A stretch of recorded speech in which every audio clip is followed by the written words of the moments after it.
My name is Ronan. I'm 39 years old. My wife's phone had a passcode I'd never seen before, changed sometime in March, and I found that out not by asking her but by watching her thumb move across the screen from across the kitchen island one Tuesday morning in April. 6 digits. Not our anniversary. Not Owen's birthday.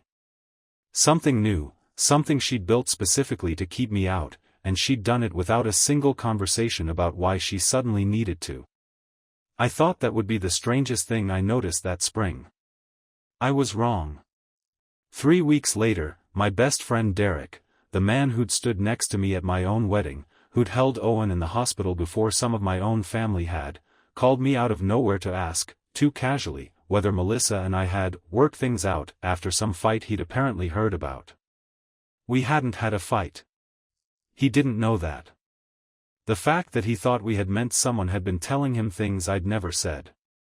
But here's what neither of them knew: by the time Melissa's surprise 40th birthday party rolled around that June, I'd already spent 2 months building a folder on my laptop that neither of them had any idea existed. I didn't know it yet, standing in that kitchen watching her thumb move across a screen I no longer had access to, that the night I'd finally open that folder for anyone to see would be the same night 60 of our closest friends and family were gathered in a rented banquet hall to celebrate her. 11 years in, and Melissa and I had built something I genuinely believed was solid, not perfect. Nobody's marriage is perfect, but real. I want to be honest about that, because it matters for what comes next. This wasn't a marriage that had been quietly dying for a decade before anyone noticed. There was a version of us, not that long ago, that laughed easily and meant it. I still think about a trip we took to Acadia the summer before Owen was born, just the two of us on a rented bike path, and I don't think either of us was performing anything that week. Whatever came apart from something that had genuinely been whole. That's part of why I didn't see it. Or maybe, and this is the part I've had to sit with since, part of why I chose not to. Because there was a moment, back in February, 4 months before the party, when I did see something. I'd gone into her email to forward myself a receipt for our accountant, and I saw a thread with Derek's name on it, subject line just a date, no context. I didn't open it.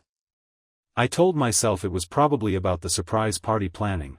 Derek had offered to help coordinate the venue since he did event logistics for his firm, and Melissa had taken him up on it, and that made sense, and I closed the laptop and went back to making dinner. I knew, somewhere underneath that explanation, that I was choosing not to look harder. I'm not going to pretend otherwise now. There's a kind of not knowing you build for yourself on purpose, because knowing would cost you something you're not ready to pay, and I built exactly that kind that February, brick by convenient brick. The passcode change came in March, a month after the email thread. I noticed it the way you notice small structural cracks in a building you've spent your whole career trained to see, a hairline fracture that doesn't mean anything yet, except that it does, and you know it does, and you tell yourself it's just settling. I asked her about it once, lightly, over dinner. New passcode on your phone? Work stuff, she said. New client confidentiality thing. Boring. She didn't look up from Owen's homework she was checking. It would take me 3 more days to understand why that answer didn't sit right. Event planners don't generally have confidentiality clauses that require a new phone passcode. But I let it go that night, the way I'd let the email thread go, the way I'd been letting things go for longer than I wanted to admit. I started small. I checked our joint credit card statements going back to January, something I'd never bothered doing in 11 years, because Melissa handled most of the household finances and I'd never once questioned that arrangement.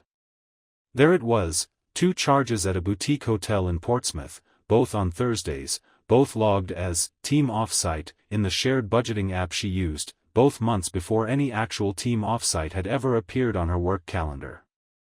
I photographed the statements. I didn't confront her. I put the laptop away and made dinner, and when she asked how my day was, I told her fine, and meant absolutely nothing by it that she could have detected.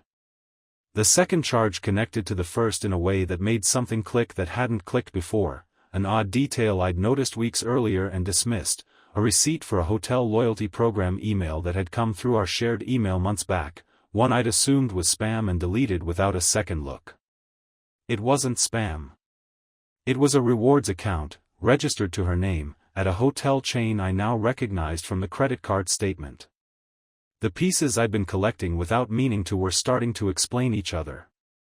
Derek came over for dinner that Friday, casual as always, bringing a six-pack and asking Owen about his last soccer match like he'd asked 100 times before. I watched him across our table with something I hadn't let myself feel toward him in 20 years of friendship, a kind of clinical distance, cataloging every small gesture toward Melissa, every glance that lasted half a second too long, every moment he deferred to her opinion on something trivial in a way that read, now that I was actually looking, as far more intimate than friendly.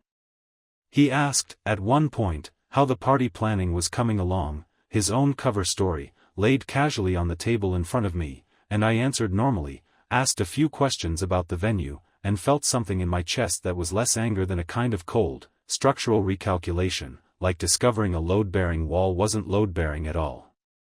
After he left, Melissa stood at the sink a moment longer than the dishes required, her arm wrapped around her middle again, that same nervous tell from years ago, and I watched her from the doorway and said nothing, and went to bed early, and lay awake doing math on a marriage I no longer fully understood the shape of. She told me, much later, what those months had actually felt like from her side. This is what she was carrying while I sat across the table pretending not to notice anything at all. I kept telling myself it would end before your party. That was the deadline I set for myself, over and over, and I kept moving it.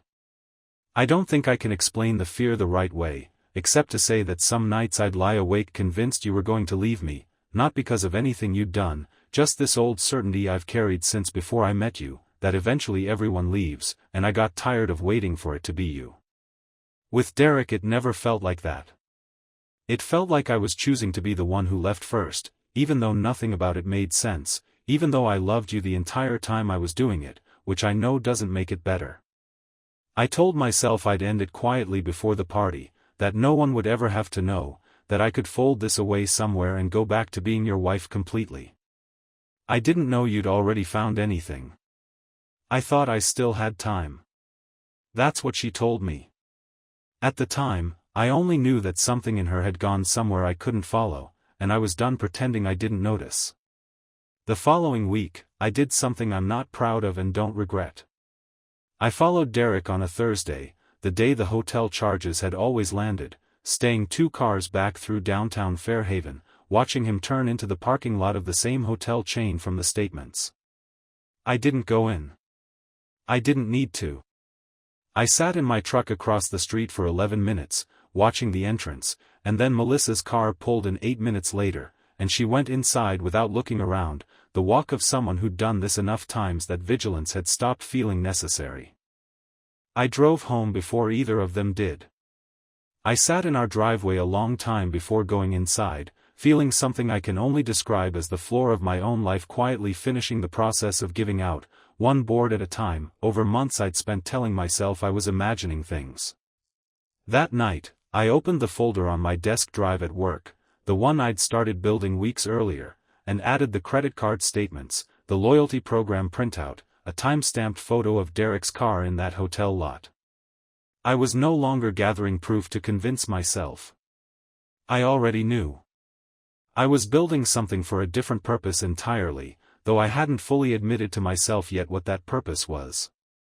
If you've ever spent months watching 2 people you love perform normalcy in front of you, gathering the truth in silence instead of saying a single word out loud, you understand exactly the particular kind of patience I was practicing that spring, and I promise you, what I decided to do with everything I'd collected was not what either of them was expecting, not even a little, when the invitations for Melissa's 40th birthday party went out 3 weeks later.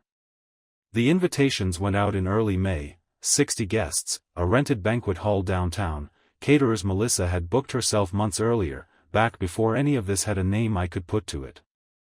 I helped address envelopes at the kitchen table one night, sitting across from her, watching her handwrite Derek's name and address on one of them like it belonged there as innocently as anyone else's. I didn't say anything. I addressed my half of the stack and told her the guest list looked good.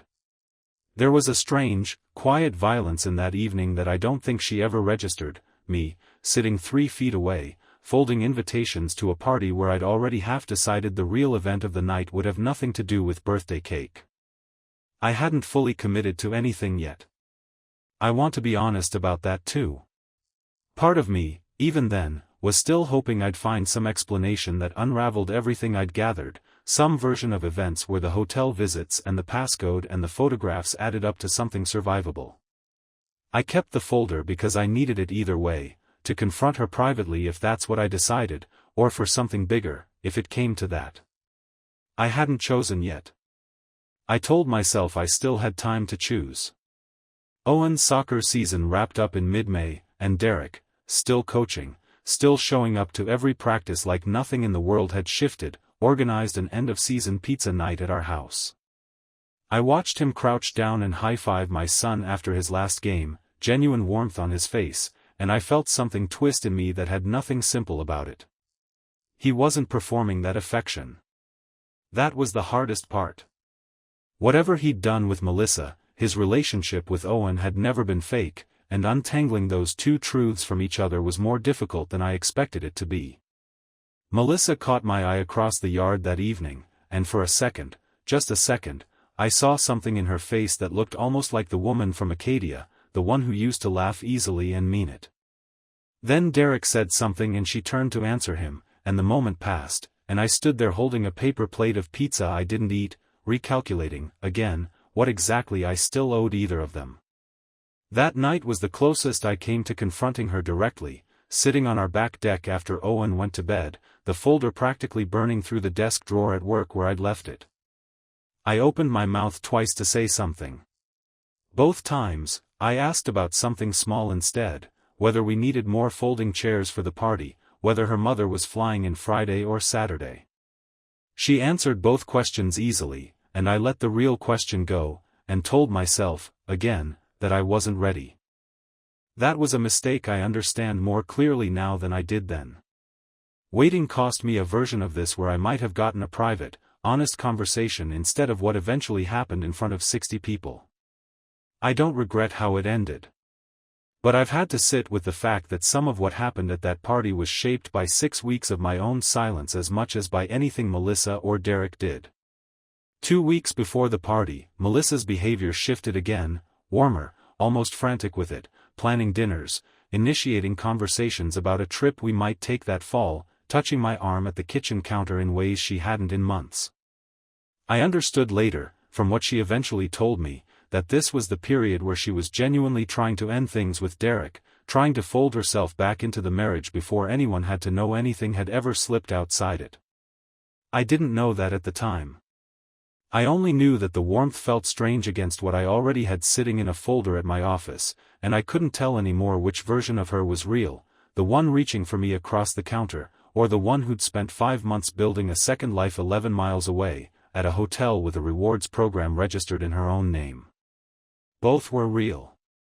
I understand that now in a way I couldn't yet, standing in that kitchen letting her hand rest on my arm and not knowing what to do with any of it. She told me, much later, about the week she tried to end it. This is what she said was happening while I was 2 weeks out from her party, still deciding what I was going to do. I told him it needed to stop before the party, that I couldn't do this anymore, that I loved you and I'd been telling myself a story that let me have both things and it wasn't fair to any of us. He didn't take it well. He said some things about how long it had actually been, longer than I think either of us had said out loud to ourselves, and for a second I panicked, thinking he might say something to you himself out of anger. He didn't. He backed off within a day, apologized, said he understood. I thought I'd actually done it. I thought I'd gotten out clean, that I could stand at my own party in 2 weeks and be entirely your wife again, with nobody ever needing to know how close I'd come to losing that. I had no idea what you already had sitting in a folder at your office. I had no idea how much of it was already too late. That's what she told me. At the time, all I knew was that the warmth in our kitchen that week felt like something ending, though I had no way of knowing yet which ending it actually was. The final piece landed 4 days before the party, almost by accident, the way the worst discoveries usually do. Derek called our house phone, the landline we almost never used, the one that had come with the house and stayed connected mostly out of habit, apparently forgetting, in whatever hurry he was in, that our cell numbers were the ones he normally used. Melissa was out picking up Owen from a friend's. I answered. "Hey, it's me," Derek said, voice easy, before he realized. "Is Mel around? I wanted to talk before Saturday, make sure we're." He stopped. "Ronan?" The silence on the line lasted 4 full seconds. I counted. "I need to talk before Saturday too, apparently," I said, and hung up before he could say anything else. I sat at the kitchen table with the phone still in my hand, and something in me that had been building quietly for 6 weeks finally finished arranging itself into a decision. I wasn't going to have the quiet, private conversation I'd been telling myself I still might have.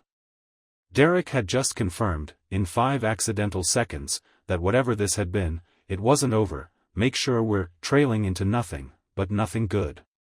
I went upstairs, opened my laptop, and started printing.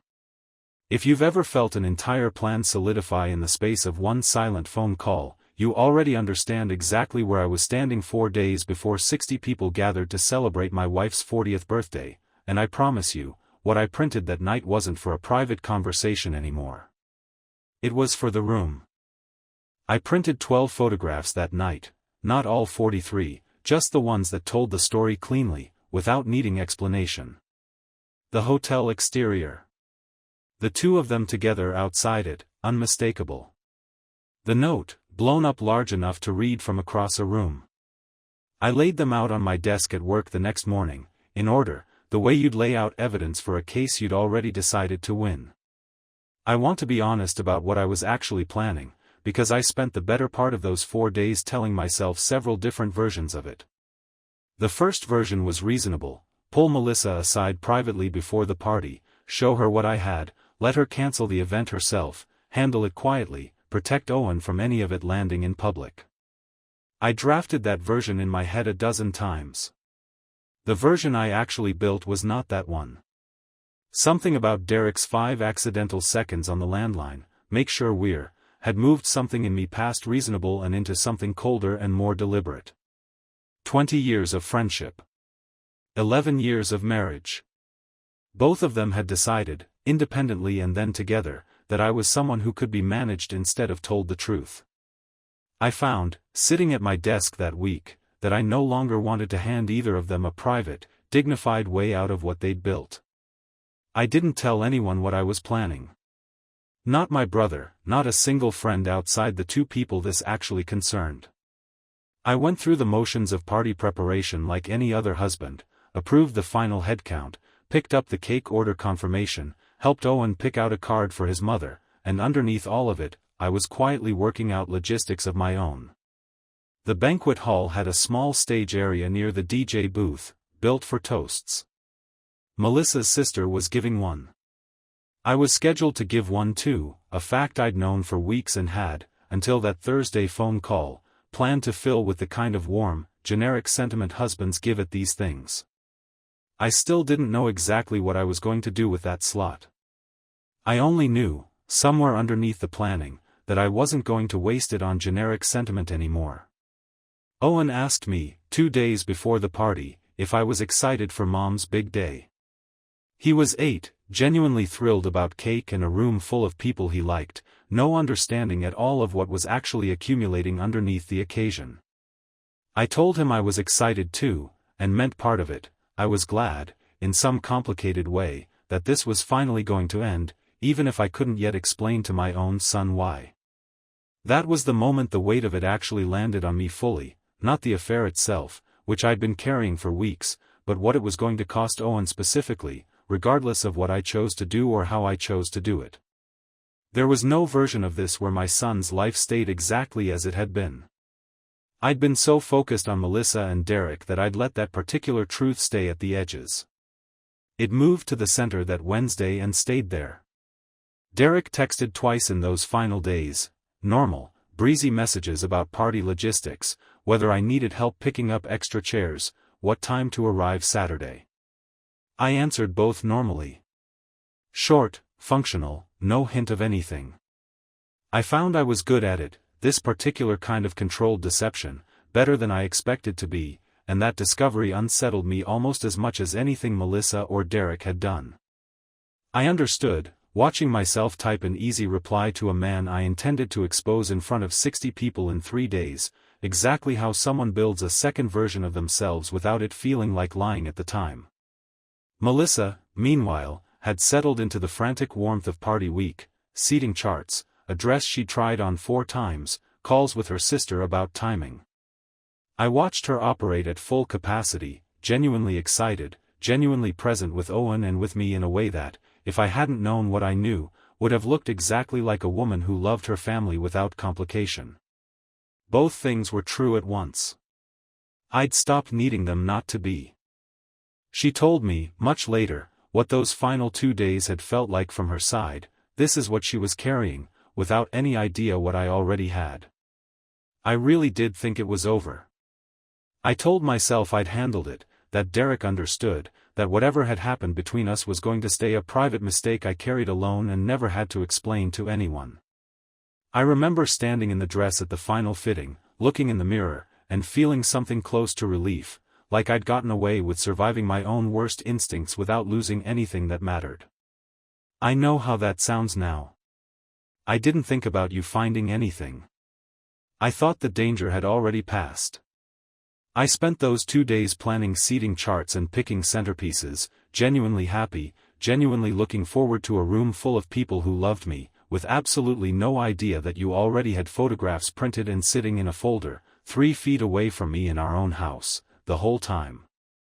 That's what she told me. At the time, I only knew I was watching a woman plan her own birthday party with a lightness I understood better than she realized, and that the lightness had exactly 2 days left to live. The night before the party, I sat alone in my truck outside the banquet hall, having driven over under the excuse of checking on delivery timing with the caterer, though the caterer didn't need me there at all. I walked through the empty room, round tables not yet dressed, the small stage where toasts would happen, a projector screen at the back wall the DJ used for slideshows. I stood at that screen a long time. The DJ, a guy named Curtis I'd met twice through Melissa's planning, was doing a final walkthrough of his own, testing audio. I asked him, casual as I could manage, whether he could run a short slideshow before the toasts, something I'd put together myself, a surprise for Melissa. He said sure, no problem, just send him the file by morning. He had no idea what he was agreeing to. Neither did I, fully, until I said it out loud and heard how calm my own voice sounded doing it. I drove home that night with the plan finally, completely settled in my head, not a private confrontation anymore, not a quiet cancellation, not a version where anyone got to control how this ended except me. I would give my toast. Before it, or as part of it, the room would see exactly what I'd been carrying for 6 weeks. I didn't sleep that night either.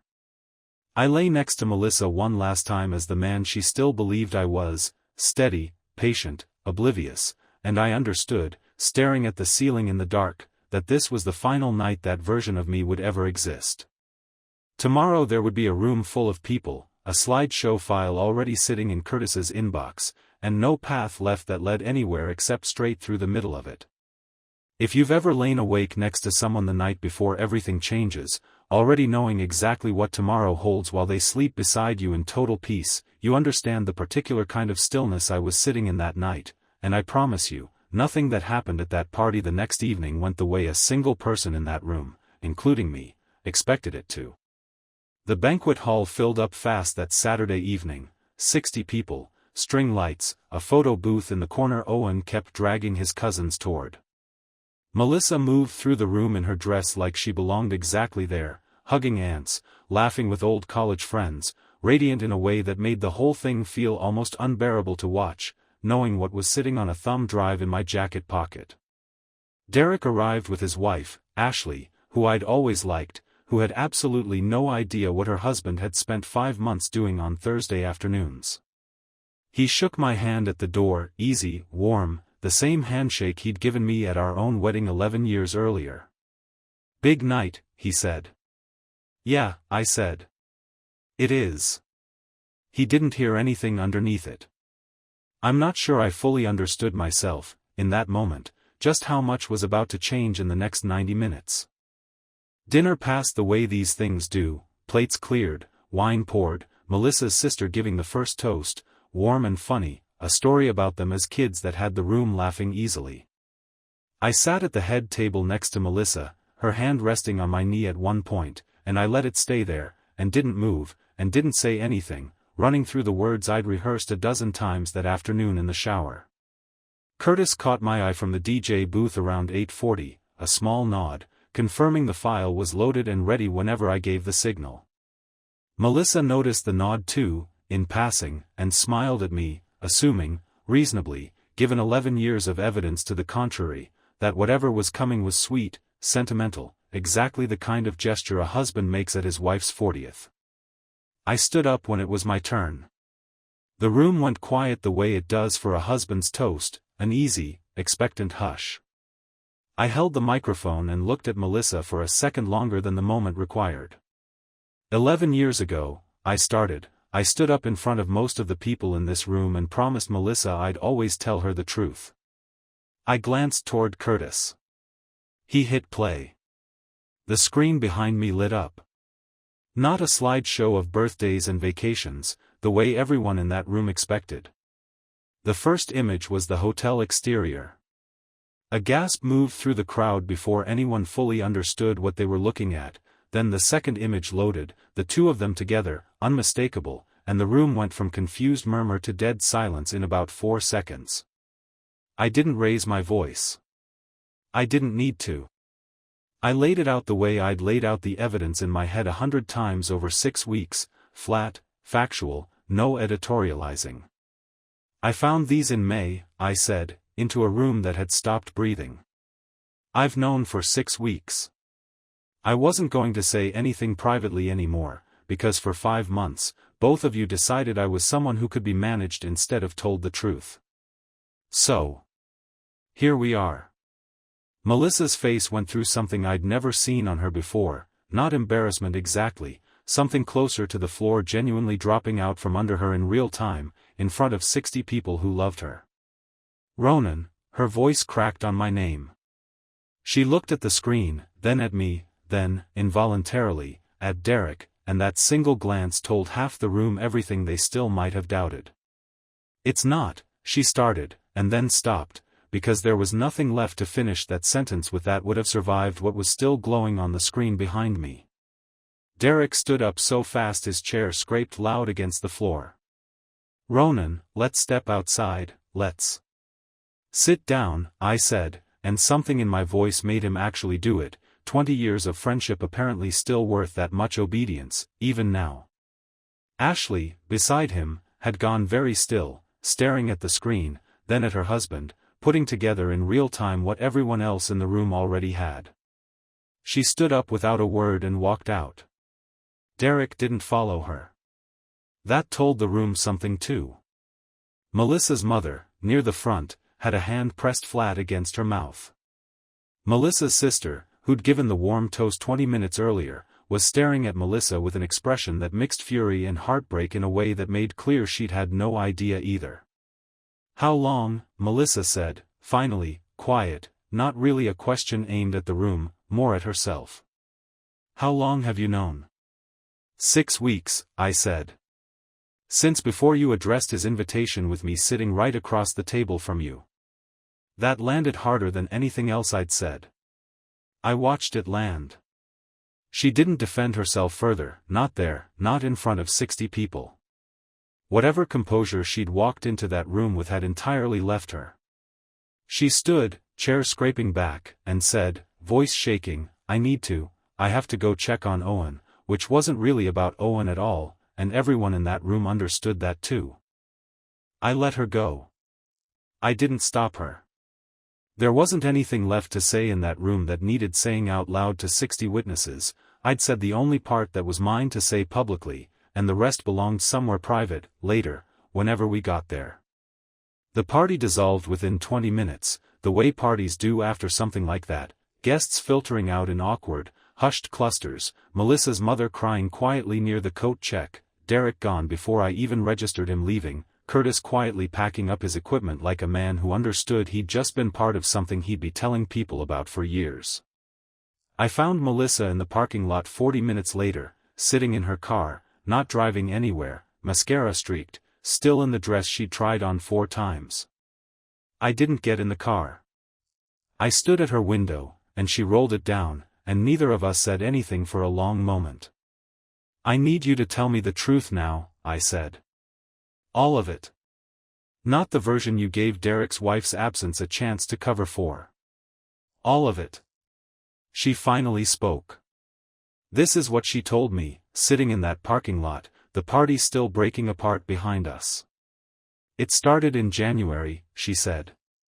"You were traveling for the Hartwell project, gone 4 nights a week for a month straight, and I was here alone with Owen, and Derek came by to drop off something for the party planning, and we just talked. That's genuinely all it was, 4 weeks. I've spent my whole life terrified that eventually everyone leaves. My dad did, when I was 12, no warning, just gone, and somewhere in my head, being close to Derek felt like insurance. Like if I already had somewhere to go, it couldn't hurt as much when you eventually left too. I know that doesn't make sense. I know it's not fair to you, who never gave me a single real reason to think you would. I tried to end it in April. I told him it needed to stop before the party. I actually believed I'd done it, Ronan. I stood at the final dress fitting 3 days ago feeling like I'd gotten away with the worst mistake of my life without losing anything, and I hate how that sounds, saying it out loud to you now. I didn't know you'd found anything until you stood up tonight with that microphone in your hand. I had no idea how long you'd been carrying it, watching me plan my own party like none of it mattered. That's what she told me. Not an excuse. Just the shape of it, finally, out loud, 3 feet away from me in a parking lot instead of across a folder on our kitchen table. I didn't go home with her that night. I told her I'd get Owen from my sister's, where he'd been dropped for a sleepover during the party, and that I needed the house to myself for a while. She didn't argue.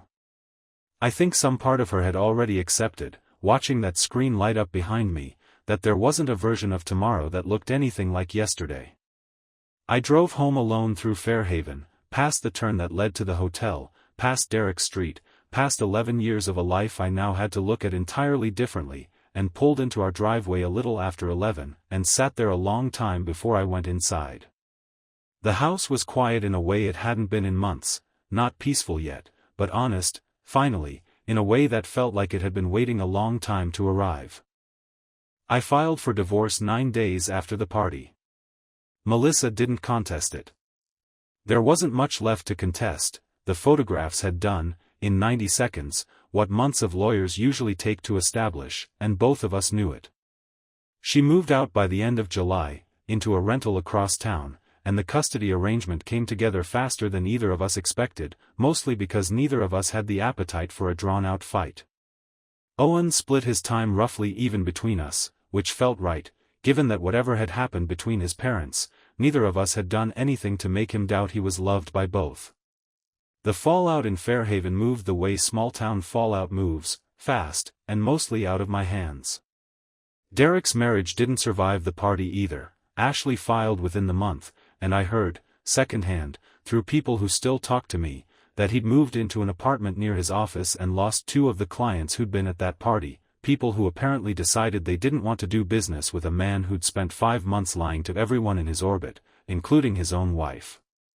I didn't feel triumphant hearing it. I felt something flatter than that, a kind of confirmation that consequences, once they start moving, don't need my help to keep going. Melissa lost clients too, the way these things happen in a town small enough that everyone eventually hears everything. 2 brides canceled contracts within weeks, uncomfortable, they said vaguely, with some personal stuff going on. She never mentioned any of it to me directly, but Owen, in the unfiltered way 8-year-olds report the world, told me once that Mom had been working from the kitchen table a lot instead of her office, which I understood without needing him to explain further. I could have said more that night at the party.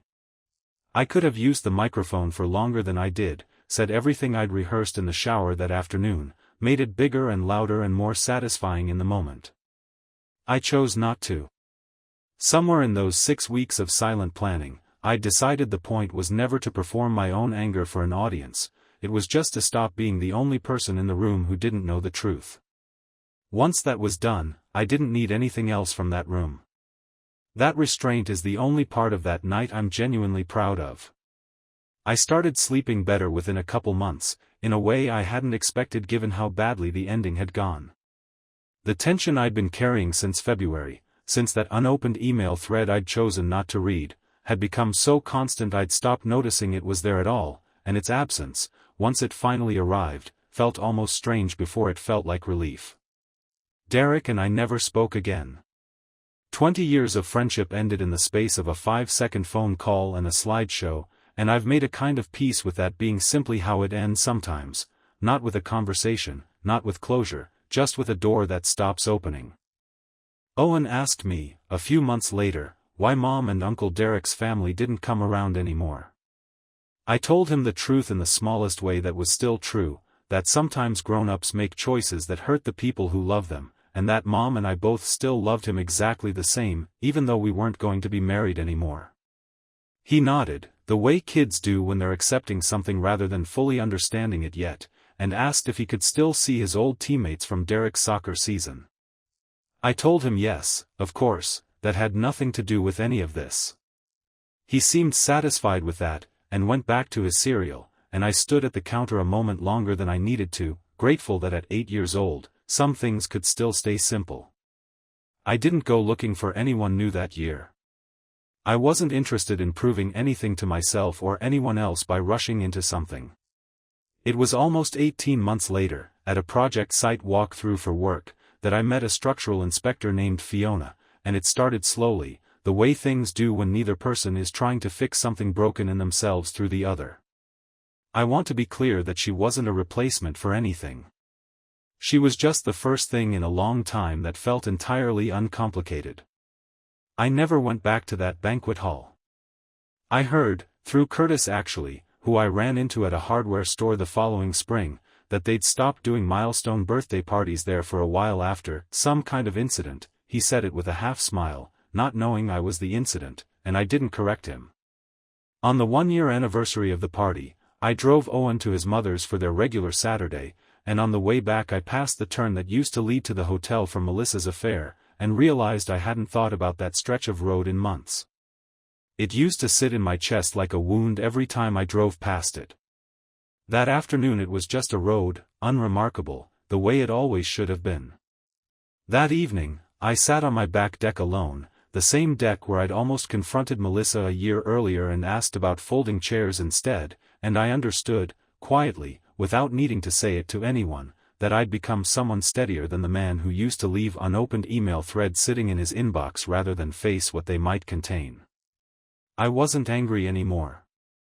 I could have stayed angry, there was plenty of material to stay angry with, if I'd wanted it. I chose not to, and that was the only kind of winning that ever felt like it actually belonged to me.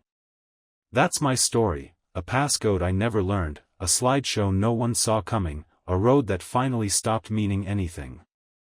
Thank you for staying with me through all of it. If any part of this felt familiar, I'd genuinely like to hear your version. Tell me in the comments. I read every one. See you in the next story.